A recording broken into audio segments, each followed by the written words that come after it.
How I Use Truth, Chapter 10, The Spoken Word. Without him, the Word, not one thing came into being. In the beginning, God created the heavens and the earth. How? Listen. The earth was a formless void, and darkness covered the face of the deep. Then God said, "Let there be light," and there was light. And God said, "Let there be a dome in the midst of the waters," and it was so. And God said, "Let the waters under the sky be gathered together in one place, and let the dry land appear," and it was so.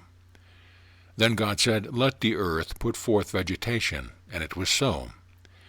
Then God said, "Let us make mankind in our image, according to our likeness." God, infinite power, might have thought about all these things till doomsday. He might have wished during an indefinite time that they were formed and made visible. Nothing would ever have been created in visible form had there not been the spoken word put forth into the formless ether. It took the definite positive, "Let there be," to bring forth order out of the chaos, and to establish in visible results the thoughts and desires of even an infinite, omnipotent Creator. To create is to bring into visibility, to form something where before there was nothing, to cause to exist or to take form that which before was without form and void. To exist, from ex, out from, and sistere, to stand, is to stand out. Being always is. Existence, from Latin existere, to stand forth, emerge, appear, is that which stands forth as a visible entity. God creates because man was created or brought into the visible universe in the image and likeness of God. He, spiritually, has like powers with God. He has the power of creating, of bringing into visible form that which before did not exist. As God created by the spoken word, without which not one thing came into being, so man can create by his spoken word. In fact, there is no other way to bring into existence the visible conditions and the things that we want. Today scientists agree, material as well as spiritual, that there is but one universal substance out of which all things are made. This substance is divine stuff that, though invisible and intangible, is lying all about us as in the atmosphere. This divine substance is without form and void, as is also this same physical atmosphere. It is waiting, forever waiting, for us to form it as we will by our spoken word. What is liquid air? It is compressed invisibility, is it not? It is invisible, formless substance pressed into form by a definite and continued process until it becomes visible and tangible. This God stuff, divine substance, is likewise subject to the pressure of our thought and word. There are three realms in the universe: the spiritual, the mental or psychic, and the physical or material. These three, while in a way distinct, are so blended into one another that it is difficult to know where one ends and another begins. All created things have spirit, soul, and body. All things that we desire are now in being in the spiritual or invisible. But as someone has said, thought and the spoken word stand between the invisible and the visible. By the action of these two, thought and the spoken word, is the invisible made visible.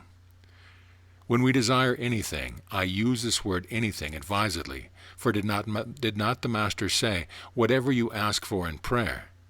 We must take our thought off the visible world and center it on God. We begin as God began in creation, by speaking out into this formless substance all about us with faith and power. Let there be so-and-so, whatever we want, let it come forth into manifestation here and now. It does come forth by the power of my word. It is done. It is manifest. We continue this with vehemence a few moments and then let it go. This should be repeated with firmness and regularity and definite persistence, at least in the morning and in the evening. Continue it, regardless of any evidence or want of evidence. Faith takes hold of the substance of the things hoped for and brings into evidence the things not seen. The moment one takes cognizance of circumstance, that moment he lets go of faith. Our spoken word first hammers a thing desired into shape. Our continued spoken word brings this shaped substance forth and clothes it with a visible body. The first action brings that which is desired from the formless toward the external as far as the psychic. The continued action brings it forth still further and clothes it with visible form or material body. This was illustrated to me a few years ago. A woman had been for days vigorously speaking the word for something she much desired. She had no confidant and recognized no human help. One day she wrote an ordinary business letter to a friend in the country. This friend, on the receipt of the letter, immediately replied saying, "What is this strange thing about this letter of yours? When I took it from the post office, it had the appearance to me of being covered with so-and-so, the very thing which the writer had been shaping in the invisible by her spoken word." I opened the letter, he continued, and for some minutes the open letter took the form, to my sight, of a horn of plenty, pouring out in unlimited quantity this same thing. Have I gone crazy, or what does it mean?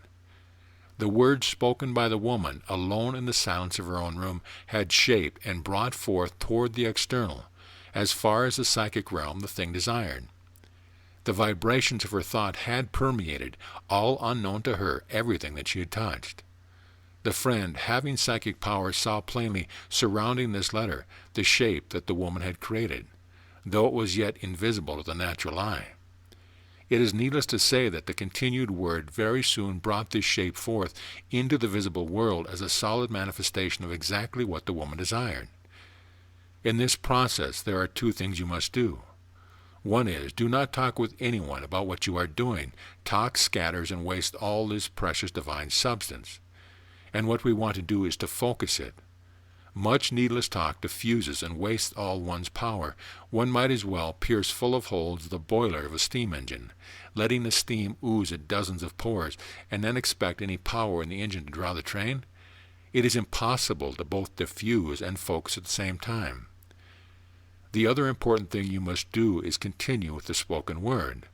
Let us not grow weary in doing what is right, for we will reap at harvest time if we do not give up.